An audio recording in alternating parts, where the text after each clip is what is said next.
但是由于反方的主攻手今天正好临时有事，所以我们的苏曼同学友情赞助了他的好邻居林生同学加入战队。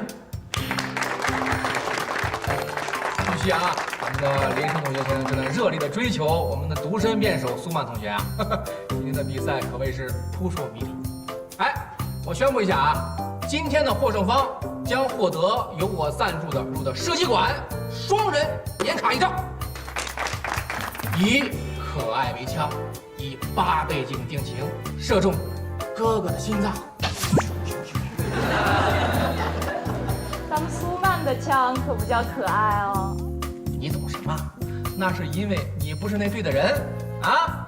好了，闲言少叙，话不多说，现在比赛正式开始。收藏自我情感在人际交往中往往更具有普适性。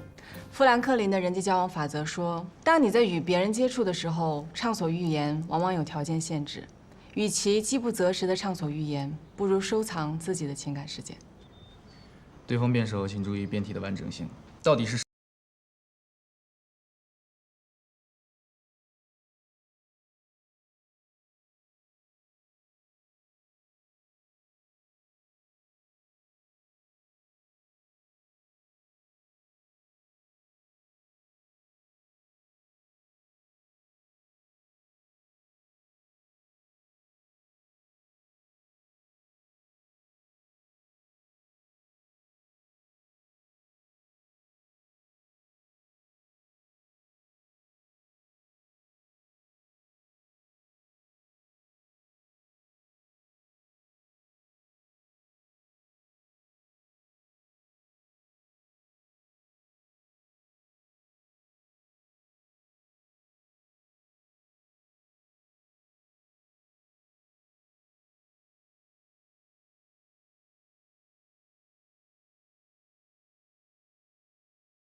表露个人的真实情感，反而能让自己独立的特质得到展现。寻找志同道合的朋友。当你把自己的情感抛弃在群像面前的时候，你怎么能够肯定你表达的和对方接收到的情绪？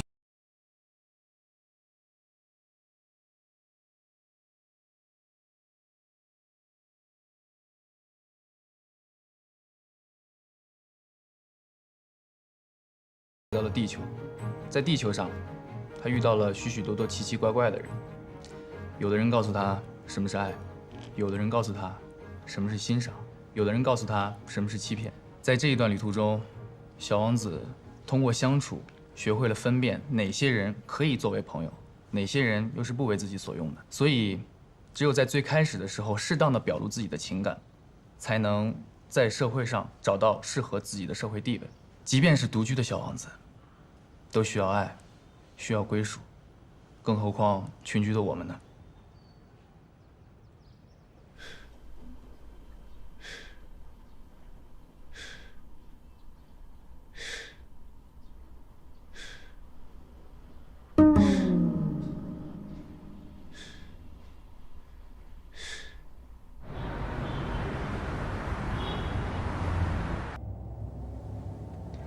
比赛很过瘾，你的最佳辩手，当之无愧。你今天表现的也很好啊。这张票，你愿意和我一起去吗？当然，不然为什么叫你来参加比赛？看来你是势在必得啊。只能说你这个队友给力。我愿意做你旗鼓相当的对手。所以虽然比赛输了，但我的表述就是我的态度。我更希望收藏自己的时间。我明白，但是我想你一定也愿意棋逢对手，所以明年的比赛我还可以来参加。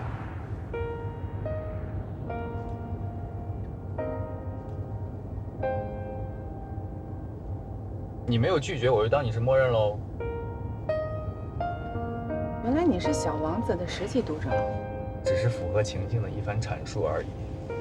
但是我觉得，即便每个人都是一座孤岛，也都应该有属于自己的玫瑰。但首先要打开窗户，看到外面的世界，不是吗？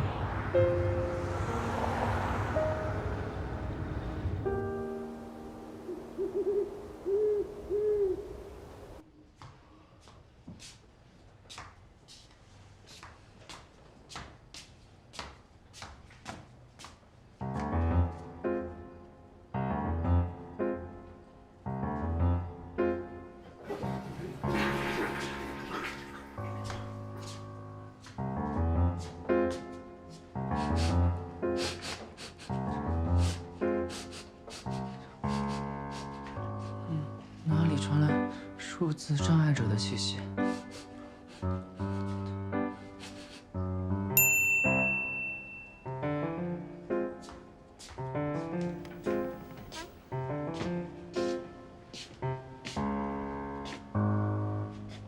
向老师，你在干嘛？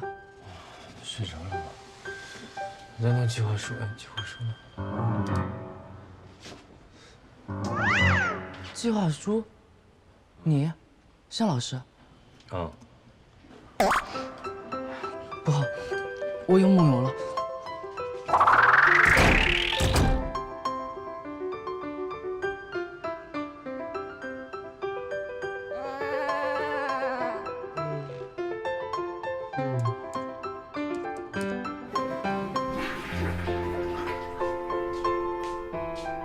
我洗完了，你们去用吧。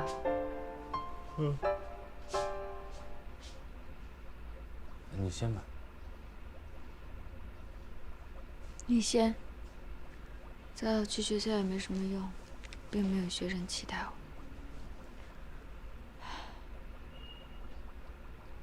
老苏，那个你快去吧。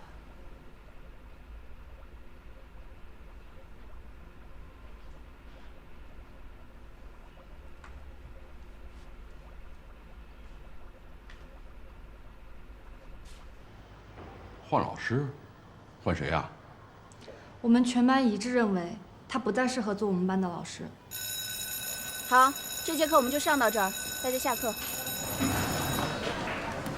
林心瑶，你出来一下。同桌，老师喊你呢。哦。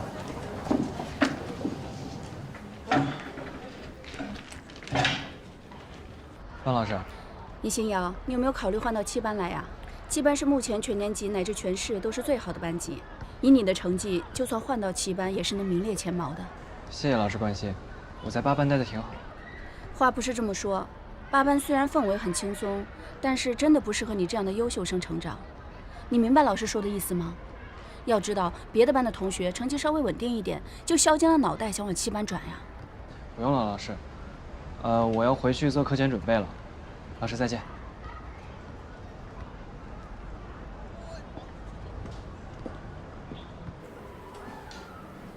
怎么回事？说什么？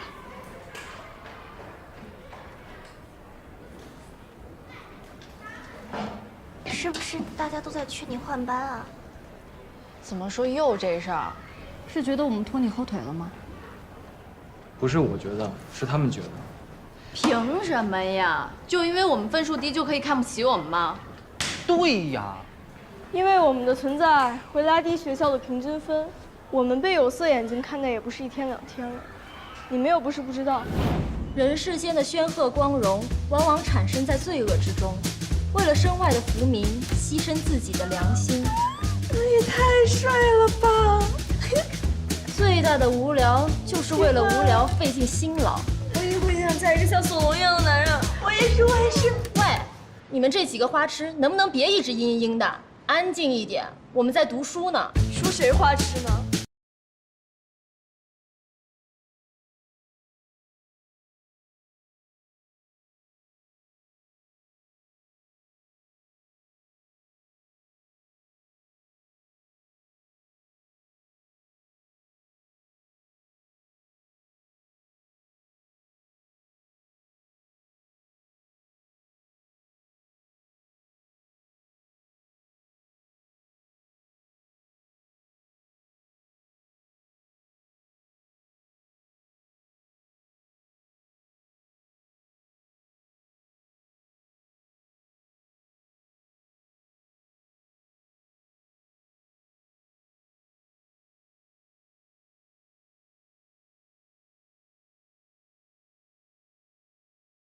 都什么时候了，也花点心思在学习上吧。赶紧收起来。小希，苏老师，要报文学社啊？挺好的，多跟你们社长好好学学，他经常考满分。加油啊！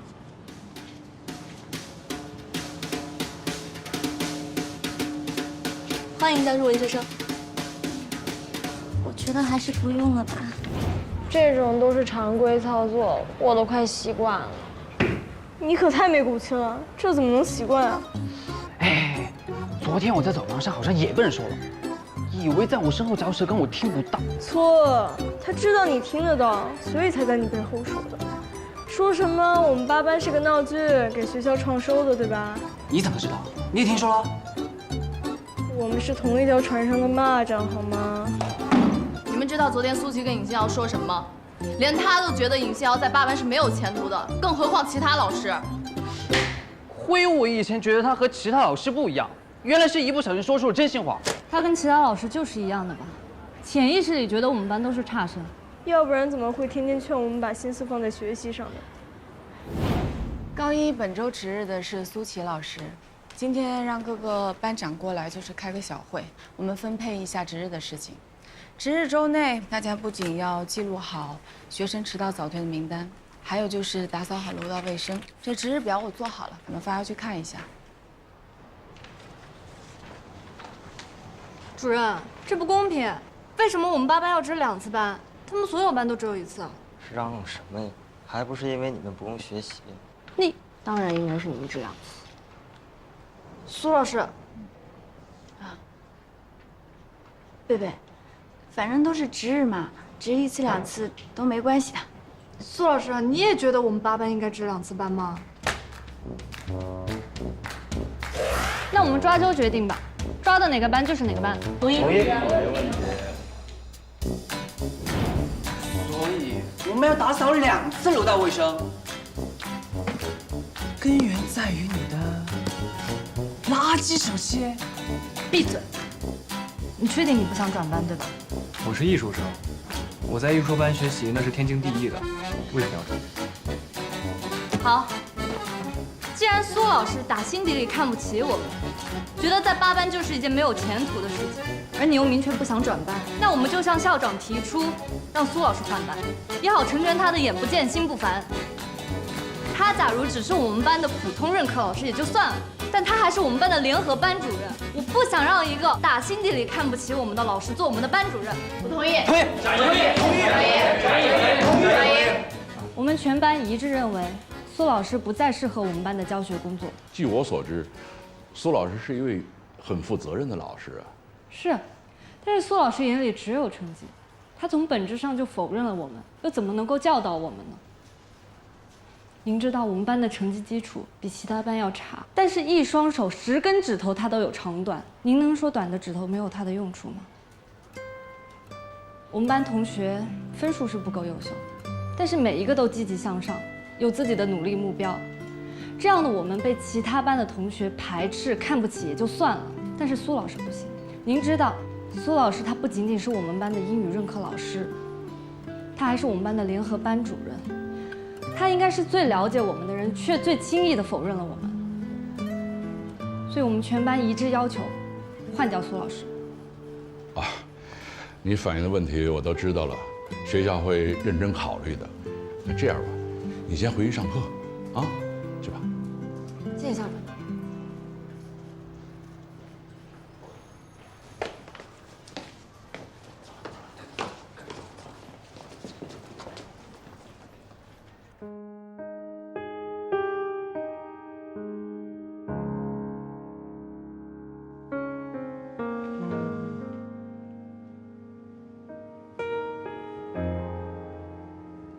老苏，你昨天晚上就一直抱着这本《当代教师行为规范手册》不撒手，现在跑是不是太晚了一点？可能是太晚了吧。奇奇怪怪的，我昨天晚上做了1晚上计划书，都没有你黑眼圈重。向老师，你真的做计划书了？当然呢，我们的音乐教室马上就要提上日程了。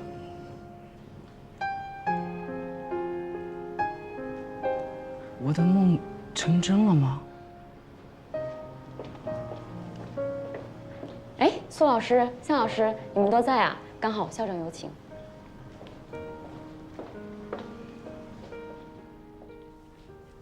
走了。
起立。老师好。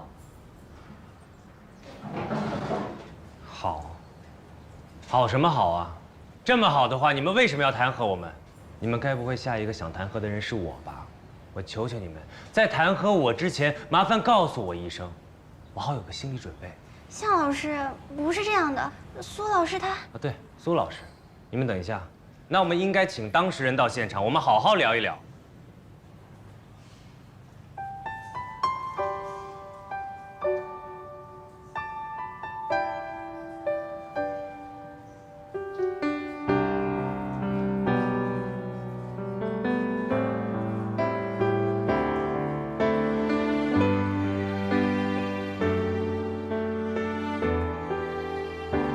我们8班是音乐班，本来基础就比别的班要差，这一点是事实，我们不可否认。我向东南作为我们8班的班主任，我扪心自问，我不是一个负责任的老师。我们这样的班级，幸亏有苏老师这么好的老师的存在，才让我们能够维持下去。你们没有一点感激之心，反倒要弹劾他。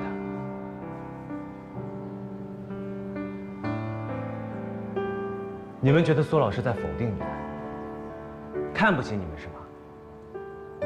可是你们知不知道，苏老师为我们8班所做的一切，已经远远超过了一个单门任课老师应该做的事情。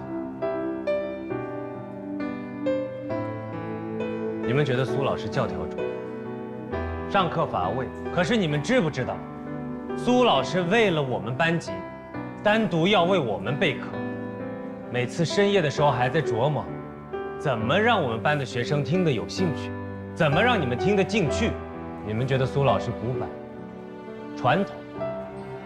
是，可是学习本身就是要付出艰辛、忍受乏味的一件事情。再有趣的课堂，到最后还是要回归到知识本身。正因为你们是音乐生，所以我们更需要像苏老师这样的掌舵人，在我们需要他的时候，随时拉我们一把。这也是为什么我找苏琪老师跟我联合做班主任的原因。我经常带你们出校门，带你们去上各种音乐课。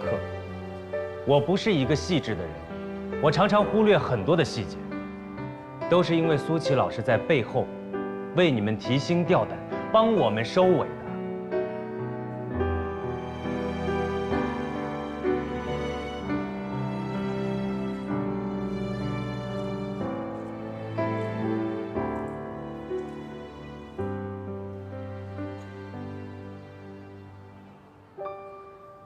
还有一件最重要的事情，你们觉得苏老师在否定你们，可是你们知不知道，我们马上就要拥有一个专业的音乐教室了。是谁在帮我们争取？不是我向东南，是你们正在弹劾的苏老师。我说了这么多，你们有什么需要反驳的吗？有什么想说的，只管说。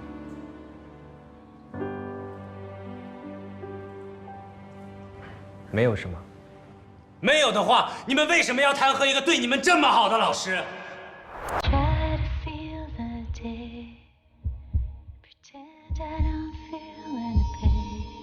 But it's hard to find your way when your heart is turning, burning morning to night. I close my eyes till I see the light, 'cause every star that shines lets me know I'll be alright. Now I see.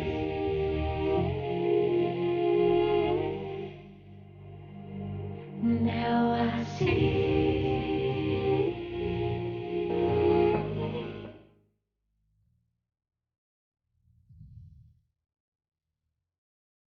首先，我要跟尹星瑶同学道个歉，然后也要跟大家道歉。我不应该用成绩来定义你们每一个人。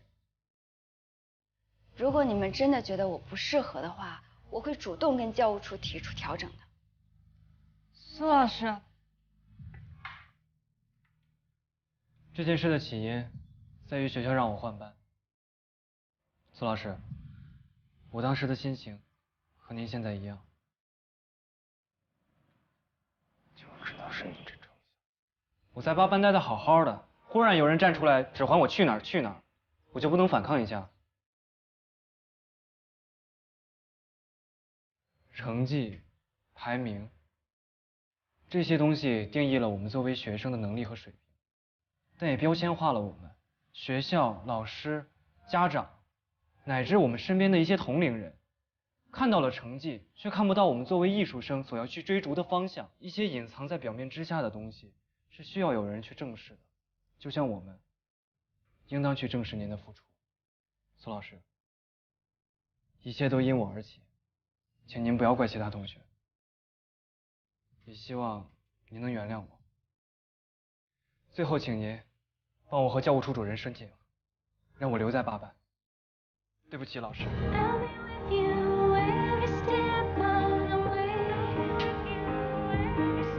苏老师，对不起，是我在没有了解事情全貌的情况下就做出这样冲动的事情。对不起，请您原谅我。老师，对不起。 苏老师，我是信不过向老师，可是我信你啊！你能不能留下来吧？你不要伤心，是我们错了，我们对不起你。我以后一定好好学英语。苏老师，对不起。苏老师，我们需要你。我们错了，苏老师。苏老师，苏老师，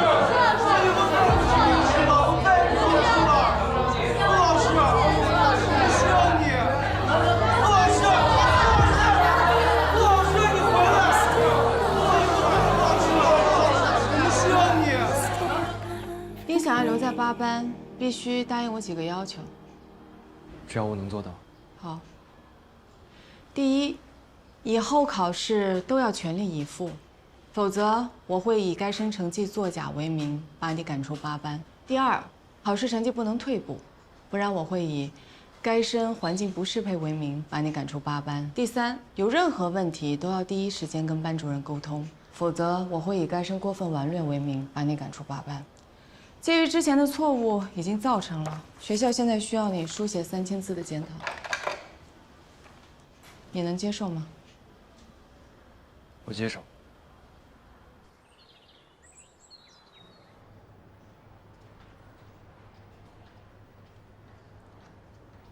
苏老师，你怎么在这儿？苏主任找我，我就来了呀。主任找你？嗯。给我过来。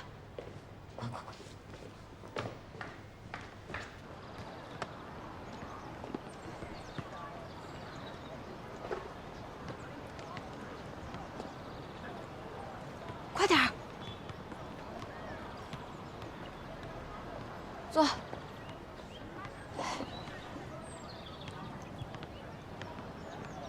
哎，老师就想问一下，刚才在教务处教导主任跟你说什么了？就说。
主任，我还在紧张？没有。今天的事情没有对错，但是你要知道，学生们对你的情绪，不是一朝一夕产生的。是我没有当好一个老师。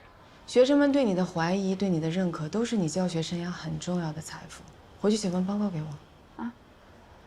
哦。以后你会慢慢明白，其实学生跟老师之间就是一个双向选择和接受的过程。很多老师教了一辈子书，都不明白这个道理。所以希望通过这一次，你跟向老师可以一起好好合作教学。学校相信你们8班可以创造奇迹。好的，主任，我知道了。不是已经说定让我留在8班了吗？还有什么事儿，非得留下来说？我上了一天的课，我累了，坐下来跟你聊。坐。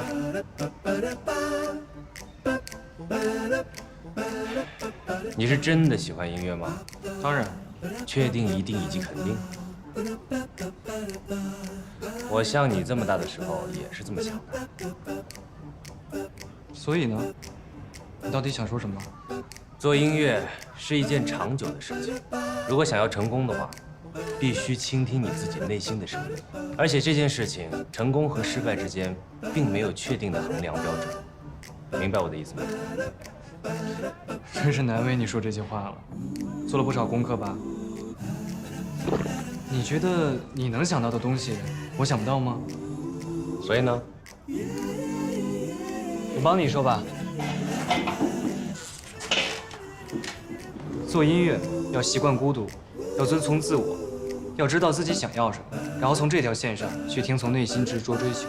这一点你做得很好。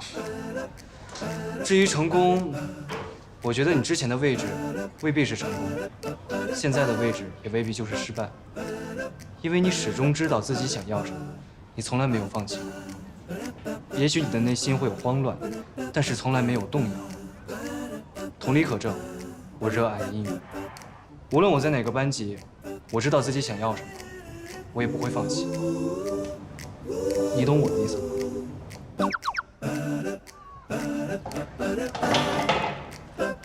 哎，到底你是老师还是我是老师啊？向老师，共勉吧。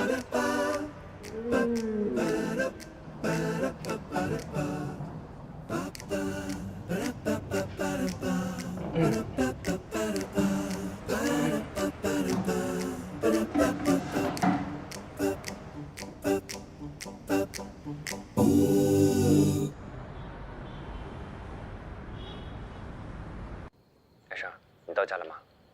赶紧帮我弄一下这个计划书的事儿。我现在有点别的事情，你等一下啊。那这样，明天是周末，我去找你吧，去你家，然后我们一块儿弄，好不好？不行，林生生，你怎么回事啊？怎么总是不让我去你家？不是，我明天有自己的私人行程。私人行程？竖起我八卦的小耳朵，倒想听听你到底有什么私人行程。无可奉告。你坏起来了是不是？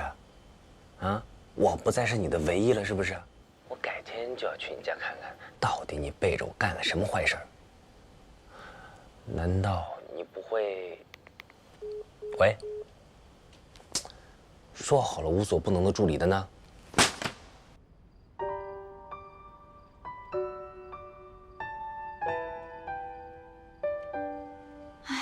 太好了，学生们还是很需要我的。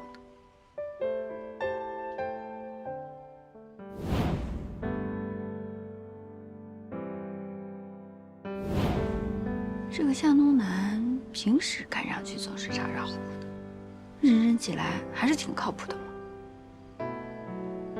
哎，不对，我最近怎么老是走神呢？哎，不对。啊！这什么破计划书啊？怎么这么难啊？又怎么了？谁啊？有事禀报，无事退下。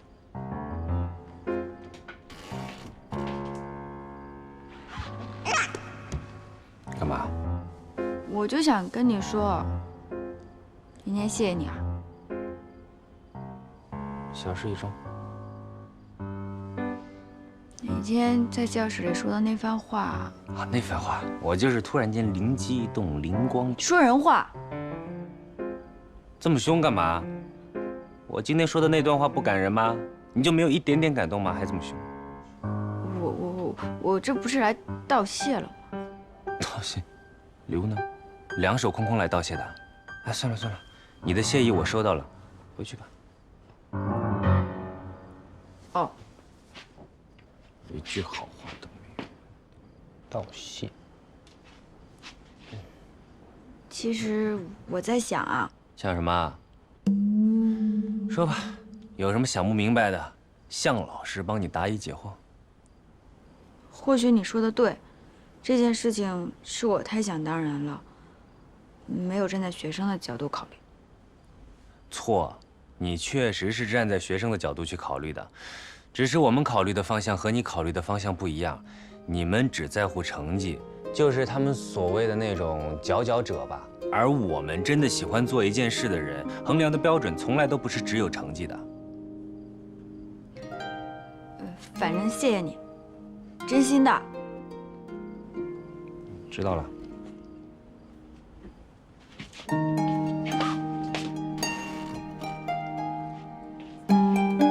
怎么觉得我讲道理的样子还没有野心有水呢？哎，计划书再来几写吧。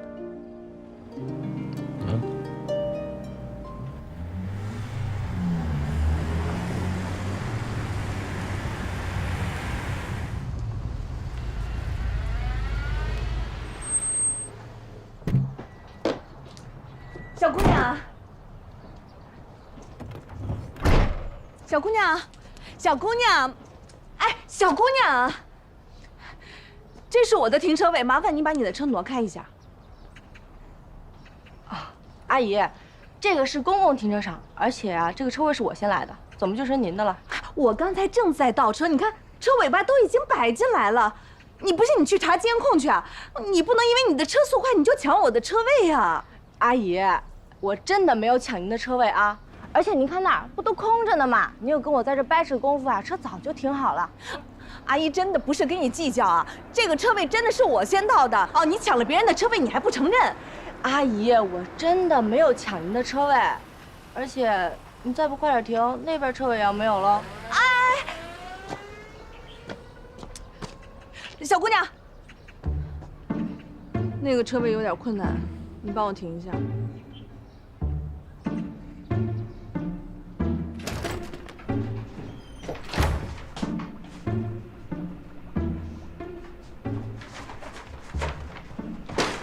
向东南，一个年近半百的人怎么像个巨婴一样？我出去替你买早餐，你就不能打扫卫生吗？今天是你值日。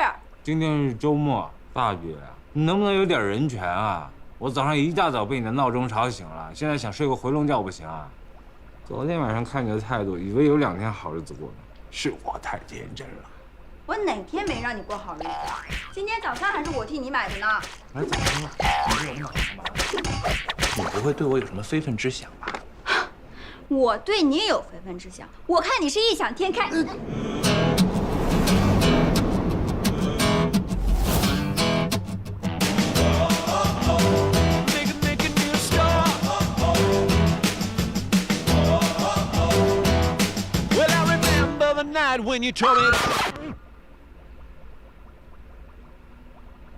妈，你怎么来了？琪琪。这位就是你上次跟妈妈说的专业很优秀的老师？嗨，人长得倒是挺帅的。哎，我们肯定见过啊！我怎么看你那么眼熟啊？向东南，你没事吧？他有没有把你怎么样啊？哎，你不要对人家男朋友动手动脚的。男朋友？向东南，你给我一个合理的解释。苏琪，你给我个合理的解释。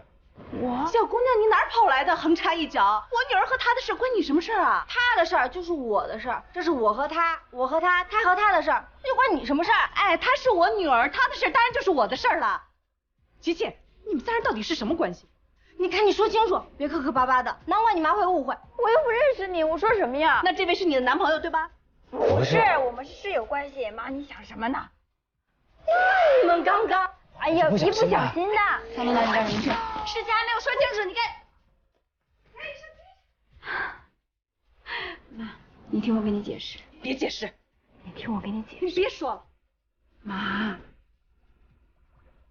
事情就是这么个事儿，之后就是你看到的了。你一个艺人，干嘛跟个女生一起住啊？万一还对你起色心，图谋不轨怎么办？行了行了，别说话没把门的。你到底来干嘛？我来确认一下，你是不是真的要当老师了？看到了，赶紧回去吧。你等一下，这是我的私人别墅，只要你回来唱歌，这个就给你。哎，这个可是黑卡，无限制消费，只要你愿意回来，这个就给你了。未来这边最近有个新的社交平台上线，大厂出的，想请未来开号分享穿搭和美妆这块的东西。平台红利期，我判断容易气量，能让他们挑800万的资源推入主。你把它推了吧。崔姐，这个机会真的很好。我还是那句话，在资源方面，我们不要贪心，要想清楚这个项目到底适不适合我们的艺人。我给未来的定位呢，就是高级感、国际化，还有那些少女偶像们喜欢的资源。我们不要自降身价去倒贴。在商务合作方面，主打高端品牌、时尚周；在宣传方面，一定要专注于它的业务能力，明白了吗？明白。国际化，我就一 local 少女，英语都不会几句，国际得了？